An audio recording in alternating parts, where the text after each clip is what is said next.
All right, it's KC9CUK. We're at Dayton, 2012. We're going to get the new Kenwood TS990S. Off to Rob Sherwood to let him do a test. He won't take a radio from me. He has to get it on his own. He has to get it from, oh, really? He's that hands well, off, give it to me, and that's cool. That's oh, cool. no, that's no, better. he wants to pick it. He just wants to pick it at random. So what is he doesn't want you to get one super report. It is so wide. What they're officially letting me say is between 5 and 10K. The very next sentence, they say 10K is too much for anyone's product. You know what I mean? Because if you get one directly from so it is nowhere near 10K. So how else could you do it properly? Yeah.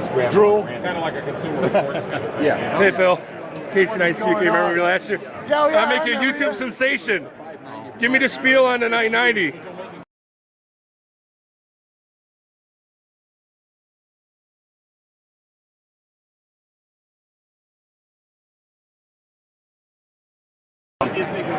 I'll give you the rundown. Here we go.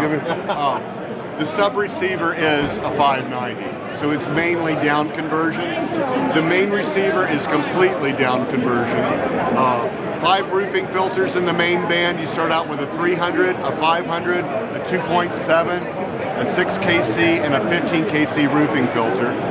Those run at 8 megahertz. The sub receiver is running at 11 megahertz. 3 32-bit DSP processors. One of them is for the main display, one of them is for the main band of the radio, one of them does the sub-band and the transmit unit. You got a DVI connector on the back, multiple USB, optical in and out, 200 watts built-in power supply. When do you think it will be FCC type acceptance, I think the date's set for August and will ship in November. And the price is all over the place. The price is somewhere between 5 and 10K, but at the same time we say 10K is too much for anybody's top-of-the-line product. Are there roofing filters in the secondary receiver? Oh yeah, it is a 590. That's so everything that the 590 had brought over with it. You pick up the 590 brochure and you got the spec on the sub receiver. Okay. Cool.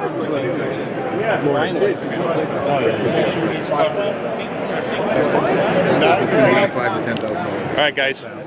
It's KC9CUK, Dayton Hamconvention 2012. We got the official scoop from Phil on the new TS990S, and not a lot of information, but it's coming.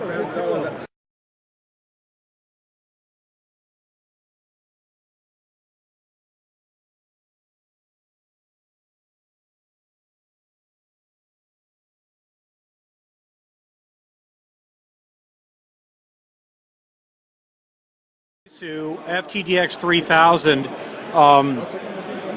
receiver, and one thing I'm noticing about this receiver is that it has a different design philosophy than a lot of the other Yaesu products. It's sort of gone away from analog dials and meters and gone to a more digital LCD type display, sitting side by side with a digital VFO readout, of course. And what's interesting about this radio is that it has a lot of the roofing filters that comes in the FTDX 5000. It just doesn't have the second receiver, so if you didn't really care for that option, it's probably better for you to get the FTDX 3000, save a little bit of coin. I have a picture of the back of it up here. It does have a dedicated receiver jack. It's number 3 on the right there, if you can make it out on this sort of grainy video. But anyway, I just thought I wanted to give you guys a preview of what's coming up from Yaesu. This is Kilo Delta 8 Oscar Papa India saying so long from Hamconvention 2012. Might tell us a little bit about it? Yeah, absolutely. Are you familiar with any of our existing products? Absolutely, yeah. So a couple of important differences on this one. We have moved all of the DSP processing power into the radio itself. Okay. So this allows us to have a very thin, lightweight piece of software for the client that runs on your computer. Yeah. Speak a little louder so they can hear you. Okay. Completely rewriting the software for this product. We're not using Power SDR. Oh, you guys have bailed on it? Yeah, I mean we're gonna continue sustaining it for the existing lines. Okay. Well, it's open source anyway, so that's a lot of it. This is closed source. We had to go this way to protect our own features. This is Ethernet based instead of our existing products being FireWire and USB. This is entirely a network device. All right. So that's going to eliminate the need for drivers. That's going to make it easy to port it between operating systems in our client software. Yeah, well, I like the GUI. The GUI looks great. Much smoother than SDR. That was the right? idea. Yeah, it's a little more styling. We can have so many receivers, right? The 6700 can have 8 receivers. We needed to come up with a way of uncluttering the interface, right? So essentially what you're going to have is each receiver gets its own live pen adapter view with its control and status. Beautiful. Yeah, so those are some of the main differences. Are you coding it all? Are we what? Are you coding it all? Are you a coder? Yeah, I did the FPGA Okay, cool. design. All right, very good. The Ethernet also opens up some really cool possibilities in terms of remote access across the internet.